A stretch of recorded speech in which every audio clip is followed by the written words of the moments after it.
Hey-ho, let's go. Welcome back, everyone. Welcome back to Pugsley Spit, where we value our listeners and those that may be joining us for the very first time. Welcome to the show, and we will begin as we always do by asking you the question, where else would you rather be than right here? Boom! Right now. Welcome, episode 95 of Pugsley Pit. No unwritten rules. I am Sean Pugsley Martin. This, of course, Mr. Mike Nelson. Here to talk some Major League Baseball, fantasy baseball. Follow the show on Twitter, Pugsley Pit. Taking the podcast here on YouTube. And remember to smash that like button. Be sure to hit the subscribe icon. We need 4.99. A lot. We need a shitload. Honestly, a lot. So we can retire. We need a lot. Yeah, a lot. We need a lot. Do this more. Yeah. We could do this. I mean, if they were paying us, we do this 3 times a day, right? I mean, but they're not. So we got to have regular jobs, which it's a problem. It's a huge problem, man. Anywho, we're going to talk some hot starts: Kansas City, Pittsburgh, Detroit. What's the fantasy impact on that? And then get into just a little fantasy baseball strategy we were talking about before, where you get a hot player, you don't believe in him, but he's playing too well. You got to pick him up. At what point are you confident to put him in the lineup? And if you're like me, by the time you get confident in him, you put him in, and they've regressed to the median and they suck. Yeah, so that might come up under the who's hot and the who players I should pick up, because since I sent that to you, both of them have decided to show me. Yeah, the guy I put in the pickup last week, I just cut. So, but that's because my team is so deep in pitching that I had to cut somebody. All right, so hot starts. Now, first of all, before we get to the kind of the underdog teams, Yanks are 12-5. Thoughts on them? Look, they're 12-5. They lost 2 in a row. They're losing again tonight. They're a good team. I mean, it's going to be pitching. They're a good team, right? And the Orioles are 10-8 or whatever, 10-6, and they're a good team. So it's not surprising. It's surprising that they're 12-5. It's not surprising that they're double-digit wins, because the schedule was pretty light. Yeah. The schedule was pretty light, so they should have taken advantage. You have to beat those teams, and I love this. I heard it from some Astros fans this week, and you hear it every year. Pennants aren't won in April, but you know what? If you lose a division by a game because you were 4-10 in the first 14, April mattered. So you take them when you can, and it's just a matter of stacking wins when you can stack wins. Yes. So, I mean, it's it's fun. It's fun that they're good. It's fun that they're relevant. So Soto's been not just productivity and what he does, just the swagger that he brings to the team has brought a new element. Volpe, where I wanted him last year, which was shoved in the leadoff spot, because that's where he fits. So it's all the pieces are there. They have to stay healthy, and they've got to be able to pitch. And hopefully Garrett Cole comes back sooner than later. He's throwing from 60 feet twice now, no problem. So May looks like could happen. But then what, right? So it's still, the Orioles are terrifying. The Orioles are terrifying, man. Their lineup is terrifying. It's terrifying. They got 3 guys in the minors that are just blowing it up, and they don't even have a spot for them to play. I know. And they don't really have a need. I mean, they probably could get. I mean, they need some bullpen help. I think. Get some arms, but they're going to get some guys back. They're going to get some guys back. I mean, Bradish will be back soon. They're scary. They need it. Like Craig Kimbrell's already. If I was an Oriole fan, I'd already be ranting and raving about it. Right. Just please cut the man bun and cut him at the same time. Yeah. Go over to the Central, right? Both of us like KC and Detroit at the start of the year, and then they're doing it. Cleveland's kind of neither of us really like Cleveland. I hated Cleveland. You like them less than I did. They lost Shane Bieber, but what about these teams? And Pittsburgh's another one, off to a good start. kind of a youth movement. Again, Milwaukee, I think you got a pretender more than a contender there, but they're playing well. Just lost Maybe. Yelich to the DL. But AL Central, I mean, Kansas City, and like the fantasy impact of some of these guys. Right. I put Who Seth are- Lugo in my lineup this week. Who are the must-have guys on the Royals? Like I'm going to draft this player from the Royals on my team or in my league. He's going to get drafted, and it doesn't make any difference that he's on the Royals. I can think of two. Yeah. There's not right. many. Sally Perez and Cole Reagans were probably the only two. Maybe Vinny Pascantino. He was a late pick in our draft. He was a late pick in every draft because I think in most drafts, because I think he was coming off an injury. You kind of want to know. Bobby Witt. I'm sorry. Jesus. Yeah. I don't know how I can forget him. But then they start playing well. Right. And then Garcia gets, do I need to pick him up? Seth Lugo's a guy I may need to go get. Maybe Michael Wacha I need to get. Like that, and then they start to win games. Everybody goes out and gets Will Smith. And he did what Will Smith does, right? He did terrible, but now MacArthur looks like the dude, man. So so I think it's interesting because these guys start to get attention. And then you know what? I better pick this guy up because it looks like they got something going. Yeah. But there wasn't a lot. I mean, with all three of these teams in the Central, who were the must guys on Cleveland? Offensively, there was one. Jose Ramirez. Yeah, maybe good. He doesn't. Maybe Josh Naylor, but Jimenez looks like he's back to all-star form, and he's still not owning a lot. His ownership's still down. All right, so talk about the Royals. We talk about guys. You pick them up. When do you feel good putting them in? Now, I played Seth Lugo this week. He doesn't strike out a lot of guys, but he's been great. And again, it's against my norm. Usually I wait, and by the time I feel good about it, they're not good anymore. But Brady Singer, ERA is under 1. I mean, you gotta ride these guys, right? Or, I mean, how do you handle that? How do you handle that when you're in that spot? When do you feel good about a player? You just say, look, the numbers are what they are. I'm playing. I think it depends. Honestly, I think it depends on where the numbers came from, especially with pitchers. All right. Especially with pitchers. Because if you base when you're going to pitch guys based on their last start versus the White Sox, the Rockies, the Mets, the Marlins for the most part, teams that score no runs and don't hit for squat. Yep. You're susceptible to making a massive mistake. So me, it's always like, I'll give him another week, right? Like Brady Singer threw 6 innings of shutout ball against the White Sox and struck out 10, and he's got Toronto coming up in his next start. Let me see how he does. And he does the same thing. And then you have to put him in. Here, I'll give you an example. Kikuchi up in Toronto. I picked him up. He's been great. I didn't want to play him this week. He had the Yankees at home. The Yankees are still the Yankees to me. Yeah. They can put an 8 spot on anybody. I'm like, you know what? If he pitches well, he's a mainstay after this. But I'll give you the perfect example. Michael Wacha's off to another good start with Kansas City. He was really good in San Diego. And if I ever have him on my team, when I go to hit that activate button, I can't do it.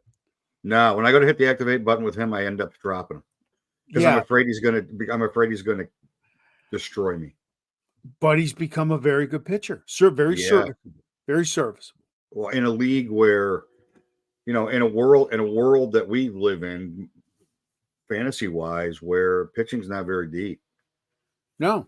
So you're scrambling at the bottom of your rotation. At the bottom of your rotation, you're scrambling for serviceable and hope they don't kill you. He fits.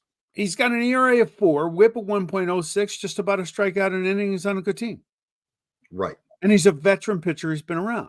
And he's a veteran pitcher, and he's been around. But I couldn't put him in my lineup if my season depended on it. You know what? Those guys are every year.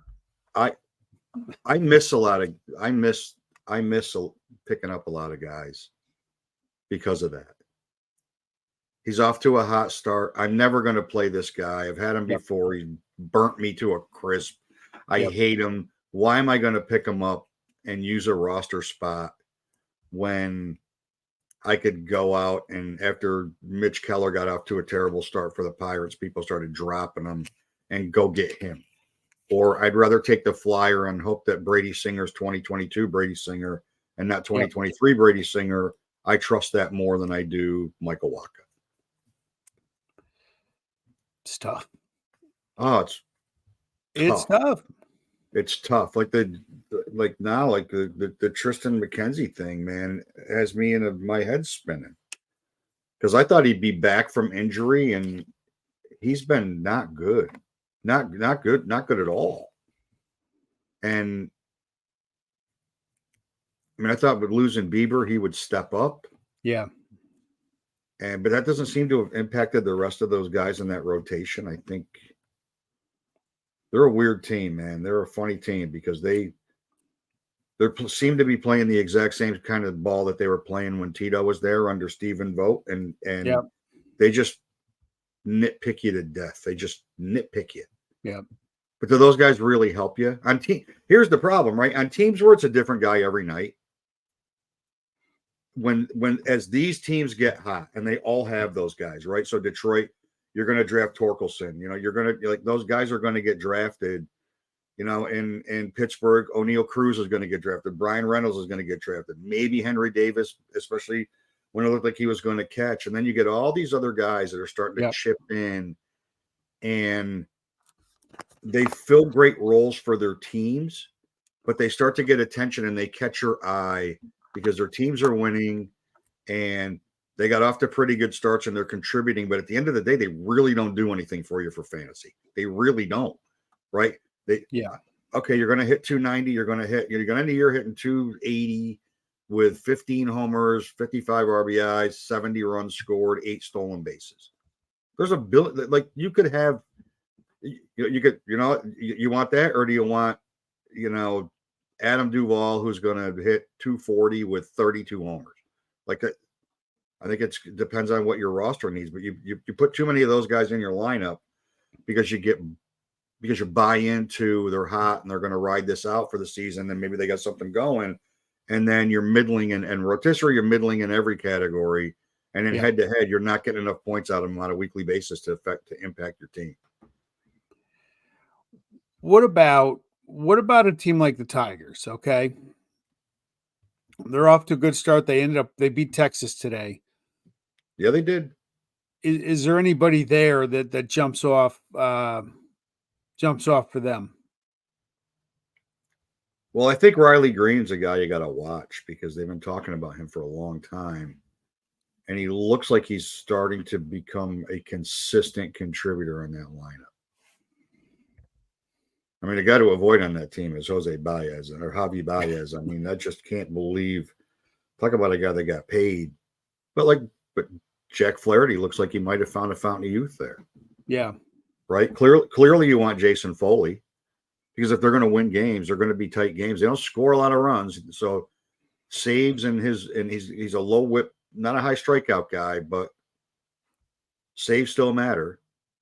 And extra innings he gets holds, so. That matters, but Parker Meadows, he was a flavor of the week guy, right? He was a flavor of the week guy. I mean, who else in their lineup, right? I mean, who else in their lineup? Matt Vierling. I mean, Matt Vierling will probably have pretty decent numbers as a major league player this year, but there's not better outfielders than him you could pick up. There clearly are. They have some decent, like Reese Olson, good young pitcher. Yeah. Right. I had a nice write-up today. Him and Edward Cabrera were part of a CBS Sportsline thing. But the Tigers, they have depth. I mean, Manning's ERA 2.92. He's never going to strike anybody out. No. No, I mean, Casey Mize, maybe. I mean, I mean, that's the three they were talking about, right? Was Mize, Manning, and Skubal. Those were the three, right? That was going to turn that franchise around. And they're all healthy right now, and that's part of the difference. Despite the fact I still think A.J. Hinch might be the first manager fired. Yeah, we'll see. I don't know. I think they're going to keep playing well. They're a fun team to watch. Yeah, they are a fun team to watch. What They about the definitely Brewers? are a fun team to watch. And The what did we Brewers say great. when we talked about them in the beginning of in the division previews? Like I brought up Mark Cannon. Like what I say, Mark Cannon. All he does is every once in a while gets a huge hit, and I like dig into a box score the other night, and they win 5-3, and he had a 3-run homer. Like he just. I hadn't seen his name. I haven't seen anything about him for a month, and all of a sudden, here he is. He's a nice player. He's not going to, win you any fantasy titles, and probably if he's in your lineup, your IL list is extensive. But probably he's a serviceable Major League Baseball player. Yeah, he is. What about the Brewers? They lose Yelich to the IL today. That's tough. That's another thing. Let's talk about this. Let's move over for a second. How do you be a guy? You get Devers, who was in and out of the lineup, came back finally yesterday, and then headbutted Tyler O'Neill. But these guys like Yelich and Devers, you don't know if they're going to play, and it's decision time. You got to set your lineup. How do you handle that when it comes to you? I try to look at every possible thing that I can read. I went through it with Sal Perez this week. And he didn't play last night. He got hurt on Sunday. Didn't play last night. They got rained out tonight. Very likely he's going to play tomorrow, even if it's just DH. And I'm going to have 5 games of Jeffers as my catcher, who will probably only catch 2 of those 5, versus Sal Perez that would have played all 5 of those games. Yep. And I hemmed and hawed about that. And once I saw I wasn't going to play on Monday, I'm like, Monday turns into Thursday, and I got nothing. Yeah, I got nothing for, and Thursday turns into now he's on a 10-day injured list. Yeah, I try and err on the side of caution. I'll be honest with you, because to me, almost any stats better than no stats. I agree with that. Unless you go 0 for 18. Especially with good players. Because usually now you're replacing them with guys that you're grabbing. I got to do something with Eloy Jimenez. As much as I like his potential, and that's all his career has been, his potential. Yeah. I may have to cut him because I like Jordan Walker's potential a little better. And one's got to go. I can't. Yeah, you got to pay attention to Walker though. Like you got to pay attention because I have him on another team. Yeah. And what you have to watch with him is he does platoon a little bit, but he doesn't play full games. He does not play full games. He's a 7th inning defensive replacement for him a lot. Really? Yeah, a lot. More than I expected for sure. Yeah. Way more than I expected for sure. I mean, not the Brewers. I'll tell you what, they had Jackson Churio's the deal. Like that kid can play. Yeah. I mean, Terang is stealing bases like Vince Coleman. Sal Frelick, I like. I mean, Rhys Hoskins, you could do worse than having Rhys Hoskins as your first baseman. You could definitely do worse than that. You know what I was paying it because they were getting smoked early by the Padres tonight. And it occurred to me that I should probably focus more on betting on baseball. And I heard this today. That's a whole new show for us. I know. I heard this today.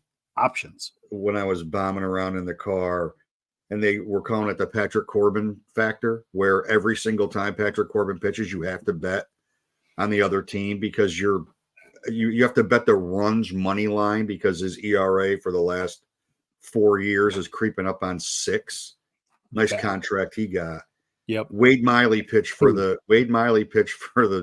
Brewers tonight, and I should have known. Yeah. That if the run line for the Padres was 3.5, they were going to get it early. It was got 4-1 right out of the gate, right? Oh yeah, I mean they got 4 in the first because it's Wade Miley. Like he wakes up and somebody hit one out. He hasn't even picked up a ball yet, and somebody's running the bases on it. All right, hey, let's. Man, he's been around for a long time. He's hung in there. He's got paid. Hung in there. I mean, I can't think of a pitcher on that staff I'd want except for Peralta. Yeah. I wouldn't trust any of the rest of those pitchers to put him in my lineup. No, I think they're a mirage. Colin Ray, no. They're a mirage. I don't see it. No, but offensively, there's definitely guys that weren't getting a lot of love. And I would bet I haven't looked at Willie Adames' ownership, but I would bet it's not as high as you'd think it would be. Like, you knew William Contreras was going to be high coming in because he had a really good year last year. You knew that Yelich was going to be good. Churio was getting a lot of love coming out of spring training. And then everybody else they started the year with low ownership with a lot of guys. Willie Adames is actually batting .317. That's why I said, wow, 3 homers, 10 RBIs, 11 runs. That's about 100 points higher than I would ever expect from him. Exactly. Yeah, good for him. Yeah, good for him. He's not a bad fantasy guy. No, right. No, he does a lot. He doesn't run like he used to, but he does a lot. I mean, he drives in and runs. He's got some pop. He plays. Right. He doesn't really get hurt. Go to the who's hot, who's not, right? I'll lead off this week. You'll do the go get him and cut him. You can lead off. Who's hot? Mason Miller started this week, 8 innings pitched, 2 earned runs, 15 strikeouts, 3 saves on a bad team that doesn't score a lot of runs. If he's in your league, get him. He had 3 saves last week, 3 innings pitched, no base runners, struck out 7 of the 9 guys he faced. And watching him pitch in Texas last Thursday, his fastball was between 101 and 103, and then he throws a curveball in on you. And I will give the A's, Mark Kotsay and the pitching coach credit. They looked at him and said, okay, here's a kid. If we make him a starter, you got to shut him down last year with an elbow thing. That was last week's topic for us. But Mason Miller is a candidate to blow his arm out any time. Now they make him a closer. Right. And he can go in for an inning. Now, the problem I have with what the A's did, they pitched him 2 innings at least one time. Don't do that. You make him a 1-inning guy. That's what baseball's become, as much as I think that sucks. They only need him once a week. Probably. Yeah. Don't gas him out and don't blow his arm out. Who's not? Rafael Devers. He's in the lineup again tonight. He was 4 for his last 28, nagging injuries, missing games. Hitting 143, 1 homer, 1 RBI. And say it with me, Mike. I kind of feel bad. The Sox are losing 5-1 tonight as we record this. And hard to believe. You probably could get them a parachute now because they're bad. They're a bad baseball team. It's time. All right, your who's hot and who's not. Yeah, finally the Taylor Ward era looks like it might be here for the Angels. I mean, he's 313 with 6 homers and 19 RBIs, and he didn't get to 70% ownership until last week, and he got off to a great start. And I will say that the Mike Trout factor is a thing. Like the Mike Trout factor in that lineup is definitely a thing. Not the Anthony Rendon factor. That's not a factor. The Mike Trout factor is a thing that I think. I mean, he's so good. And Ward has benefited from hitting behind Trout. And I think, like, emotionally, pitchers are so wrecked by the time they get to Ward that they're just like, I just want whatever at this point. Like, I just threw a pitch an inch off the ground and Trout hit it 440 and 113 miles an hour. It doesn't matter what I throw right now because obviously he's getting hit. But he's off to a really good start. They've been hyping him for a while. He's had some injury problems, and if you don't have him and he's available, go get him. And if you have him and he's not in your lineup, then you should have him in your lineup. Until this either, if this is a thing, then you were smart to pick him up and play him. And if it falls off, then you got some productivity out of him. And then the who's not, like, I'm an idiot, right? I'm an idiot, which is we've kind of clarified. We've proven that point many, many times. Trying to be nice. And but yes, I have Blake Snell, and yes, I put him right in. And I got exactly what I deserved, right? I got 2 spring training starts that occurred in the regular season. And I think you just have to give him another start or maybe 2, and then take the other 25 starts that are going to be Blake Snell starts and be happy with it. But to put him in, to be as dumb as I was to say, oh, he's back. He's pitching. I'm putting him in. The reigning Cy Young Award winner with no spring training. Let me throw him in there and he's going to be great. That was not the case. That was less than the case, as a matter of fact. That was bad. That was really, really bad. I mean, it was bad.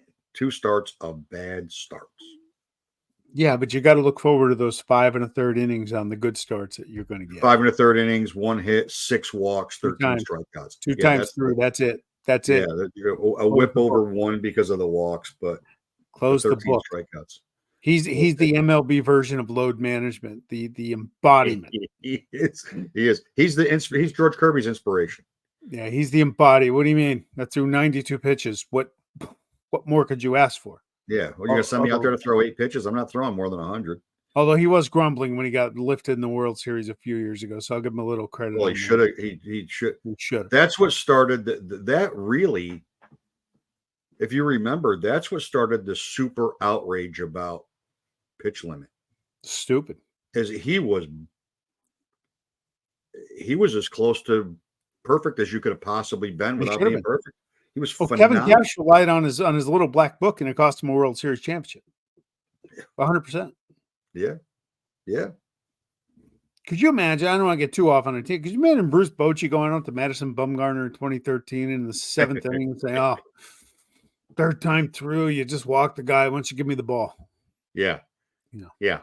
Exactly. The same exact reaction that Red Shandies would have got from Bob Gibson. The exact same with Mad Bum. He would have told him to F off. That would get away. What are you doing here? What are you doing here? Did you come out to say hello? Get away. What are you doing here? All right. Back on task.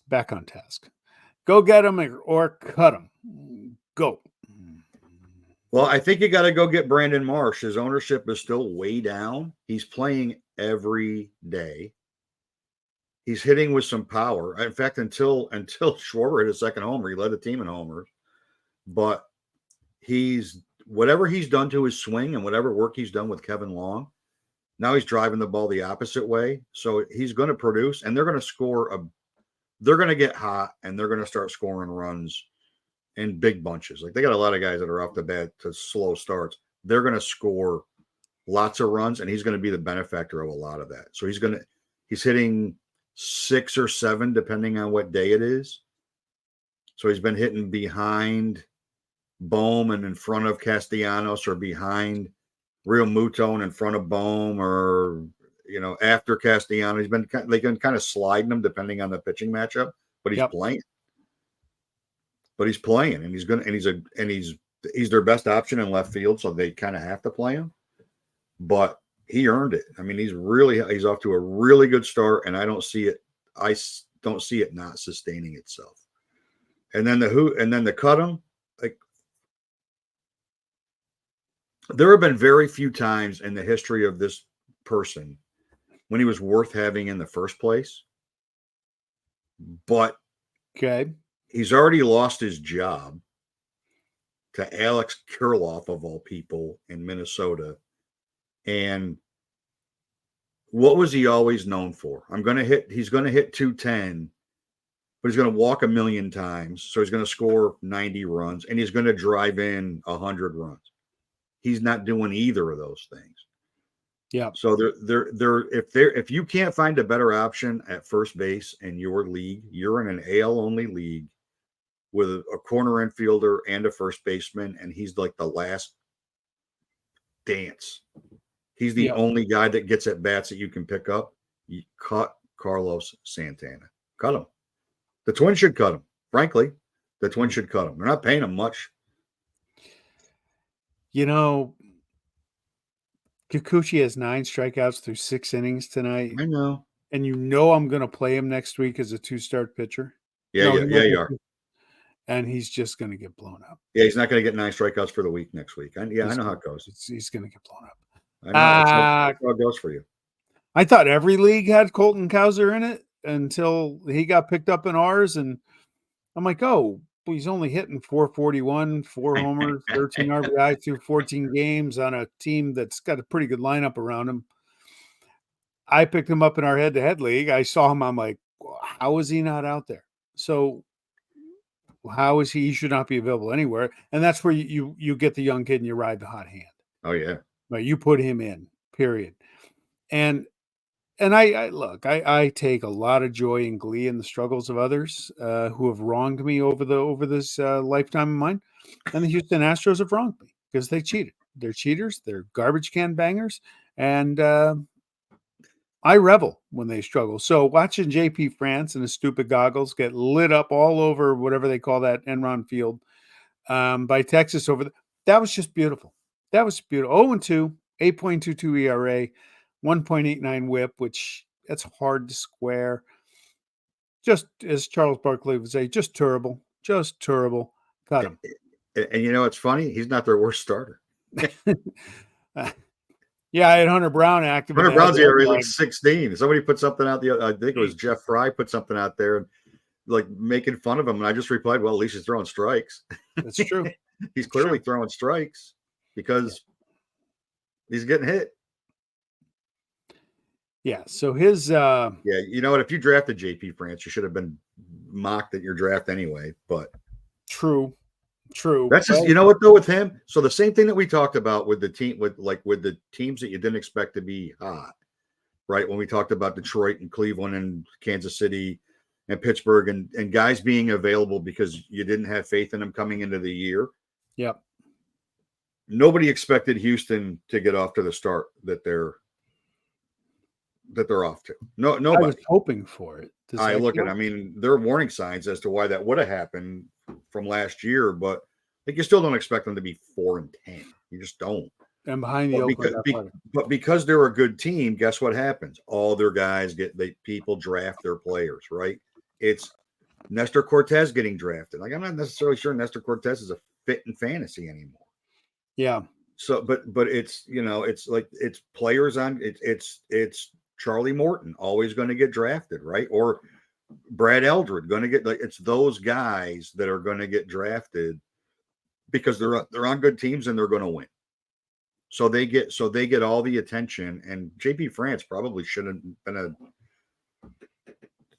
if he was drafted at all, should have been very, very late. Yeah. Yeah. Long leash. I'm sorry, short leash, long stay on the bench. Yeah. And now put him in the free agent wire. All right. Exactly. Ready for the pitch. Let somebody else have to take some Tums over that guy. Here's the goal for tonight. I want to become the first person in the history of this podcast in the 3 or 4 week under the reform and the long and sordid history of this illustrious podcast. History to do this in less than 60 seconds. Hadn't happened, probably won't, but we'll see. Nah, you're not gonna. No, I know, but I'm gonna try. We will see. Here we go. I think is it a sell the team 2 in Chicago? The White Sox 2-14 starting the week, minus 53 runs. The Mets' futility in 62 is in play this week. That's how this year. That's how bad the White Sox are. The Yankee curse is real. It lives. Sonny Gray 2-0 and 2 starts. ERA at 0. WHIP a .82. A strikeout per inning after 32 starts. 2.79 ERA in Minnesota. The Yankees just don't know what to do with starting pitching there. Clearly. Esteury Ruiz came back up. The A's brought him back up. Pinch hit last night, hit a home run. He's 4 for 8 on the year. A homer, 2 RBIs, a steal. Batted .326 and 43 at bats at AAA. When they sent him down as Mark Cutts, I said to learn how to get on base. 3 homers, 8 RBIs, 7 steals in AAA. You keep hitting home runs, Esteury, they're going to send you back down because they're clowns and they don't know what they're doing. Jordan Montgomery, good for you. He fired Scott Boras. Love it. I ran out of 60 seconds. Oh, well. I love it. I love it. Boris's people got screwed this year. They didn't get what he told them, what he probably promised them they would get. And now somebody's finally fired the guy who's just been the black eye, the dark cloud on the game of baseball. He gets his guys paid. I'll give him credit for that, but I hate his guts. Justin Verlander's back this weekend. Hall of Famer. Age has caught up to him. He's not going to help them long term. You just can't see it. You just can't see him staying healthy. He hasn't been healthy in years. So that. Yeah, I don't disagree with any of these except probably the one I would launch is Estuary Ruiz keeping his bags packed because I think that they're going to keep him. I think he showed when he went down that he didn't pout and mope and he just played. And like, if they had any thoughts of trading him, they can't trade him from AAA. They can't. But one thing I did see, a 2-week stint in the minor leagues buys them an extra year on his option. Shocking. It's shocking they would think like that, cheap bastards. No, it's not. No, it's not. So I would launch that he's going to get sent back. I would launch that he was going to get sent back unless he starts to play and he strikes out 36% of the time, which is what Kotsay didn't like in the first place. And they're like, you know what? No. But if he shows plate discipline and he does learn how to get on base where his steals are really effective, then he should stick around. On the Yankee curse, can I fire away? It's not a Yankee curse. You know what it I'm is? sorry, it's bad coaching. Sorry. It's weakness. It's weakness. It's weakness. It's Eddie Whitson. It's Randy Johnson. It's this douchebag Sonny Gray. You know what? Some guys player in the game. Some guys just they pitch better when nobody's looking. No, they pitch better. No, it's great it's easy to go out there and keep your concentration when you hear this. They pitch better when they're properly in Minnesota, nobody cares. They're first of all, until June, they're wearing mittens, so you can't hear them clapping anyway. And now he's in Cincinnati, or now he's in St. Louis. And wait till he was good in Cincinnati too. Wait till if St. Louis is already better than I thought they were going to be. But if they have any like glimmer of being involved in any kind of race for any kind of playoff spot, and that place becomes what that place is for the home team in July and August, he is going to fold up like a cheap suit right before he gets hurt with some mysterious injury that doesn't exist because he can't take it. He can't take it. Cy Young runner-up last year in Minnesota in a pennant race. He can be, I don't care what he was. You know what he was for the Yankees? He was a big baby that couldn't handle reporters asking him tough questions when he didn't get guys out. How about this? Get guys out, and it's the greatest place in the world to play unless you're Sonny Gray and you're mentally weak. He's mentally weak. That's Cy what he Young is. Gray to you. Sonny Gray. Cy Young Gray to you and your Yankee brethren. My ass. That just destroy pitchers. Another investment in a child in a man's body. Bad coaching. Couldn't take it. Malpractice coaching. Who's the pitching coach in New York? They put the pinstripes on, and then all of a sudden they wilt like little flowers. He would have been, if he pitched for the Mets, he would have been fine because nobody gives a shit. Nobody cares. Seriously, what's a job interview like to be a Yankee pitching coach? Can you destroy a career, and how quickly can you do it? Yeah, that's part of it. Yeah, since Mel Stoudemire, that's kind of been how it's been, right? It's like, hey, okay, we already know he had somebody that was really good, and Dave Righetti wouldn't leave San Francisco. So what's your thought on how you can ruin this guy? I'm going to teach him how to throw a pitch he hasn't thrown since he was 11. Exactly. And so we're gonna do that. I'm going to pitch him into oblivion, either injure him physically or mentally, one of those two things. And then I'm going to wait for people to boo him, and they're going to cheer me when I go out to take him out of the game. And that's what I'm here for. You become a hero. All right. I'm just going to close with one more thing, and it's going to be a little bit unpopular. My take is going to be a little bit unpopular. Oh, but John Sterling is retiring, and I have said that this is about 15 years too long. Yeah. It was cute. It is high. It is far. The Yankees win. Always great. I don't care how old he is. It's always good to hear it. It's always good to hear it. It was all cute and fun, but I'm going to tell you, I'm not going to miss references to La Boheme. I'm not going to reference, any kind of opera references and show tunes being sprinkled in to guys' home run calls. Sometimes just like players, people need to know when to walk away. And he should have it went from being a guy that was really knows the game. He really, really knows the game of baseball and was a really good announcer. And I will, and the castle to all this is like I grew up with White, Rizzuto, and Frank Messer. Those guys are awesome.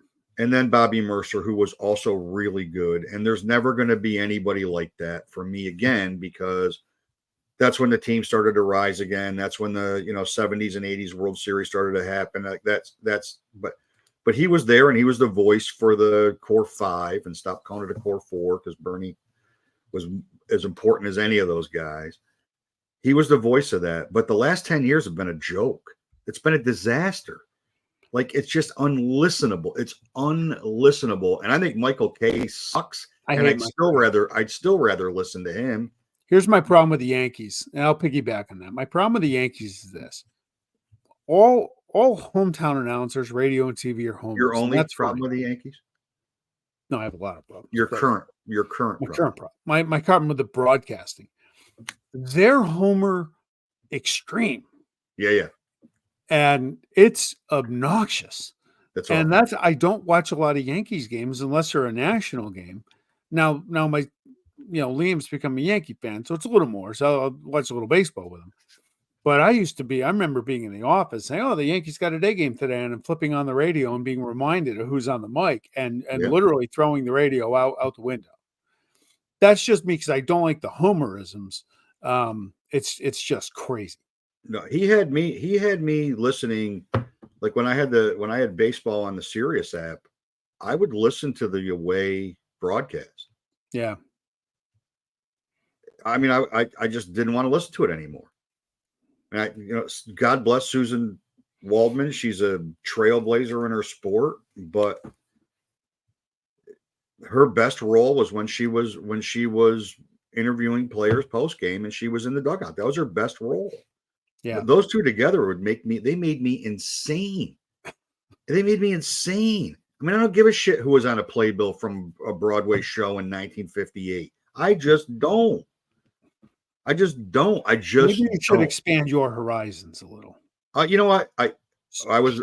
That's a long-standing thing. Yes, I probably should. We were told that back in the Plattsburgh days when we should have been watching something other than what we were watching, and that the person that told us that was probably right to tell us that. And I told her to shut the fuck up. And I'm going to tell you the same thing. I'm 61 years old. I'm not expanding my horizons. How about this? No, I'm not doing that. How about that? I don't care. At this point, I don't care if people are uncomfortable with how comfortable I am. I am not changing. I'm not. I'm just not. I'm not. Gotcha. All right. I'm not. All right. I got to remember the NSFW tag on this one when we upload. All right. You feel better? I do feel better. I am recovered from the Chris Vitale 50th birthday jaunt to Yankee Stadium. That's another rant for another day. My first trip to the new stadium and how much now I miss the old stadium even more. Wow. Let's see if we can get him on the show next week. Yeah, I'm sure he'd be happy to come on. All right. So we'll get him on. We'll get him on next week, and he can talk about his birthday bash, and then he can talk about his trip to Citi Field with Billy Pulsifer on Saturday for Dwight Gooden bobblehead day. And I said, open up the head on the bobblehead and send the crack to me. And apparently that wasn't in there. The next day was the jersey retirement, but on his actual birthday, he went to a Met game as a Yankee fan. That's brutal. It is brutal. It is brutal. Right. He should have been way more excited than he was about it. So now you pissed off the Yankee and the Met fan. You know what I mean? You're going to a Met game on a weekend when they're celebrating the second greatest pitcher in the history of that franchise with a former Met. Right. So you're going to basically be able to go wherever the hell you want. And he was not excited about it bit. Let's go back to the theme of the last 5 minutes. He expanded his horizons. The tickets were free. Hello. Let's not kid ourselves. Oh, okay. Let's not kid ourselves. He didn't pay for the tickets. He didn't pay for the tickets. He's a luminary. So it's easy to expand your horizon when you've got no financial interest. Celebrity. All right, my man. But I'm not changing this channel when I'm paying for cable. I'm paying for cable. I have a financial interest. I'm not changing the station. It's not happening. All righty. See what you did? Now I'm not going to be able to sleep. I know. Sorry. That's the I'm way going to that get on that X. I'm going to get on that X and mock Met fans. Jared Jones is striking out Mets like they're road cones tonight, man. And I still can't get suspended on Twitter. I'm trying. Nah, we're gonna have to come up with it. Maybe we'll do a call-in show, and we'll have our loyal listener call in and give us tips on how to. We could do that. How to get suspended on Twitter. First, we'd have to explain to them what Twitter is. Exactly. Yeah. Exactly. All right, man. You got to tell them 3 times there's a W in there, big fella.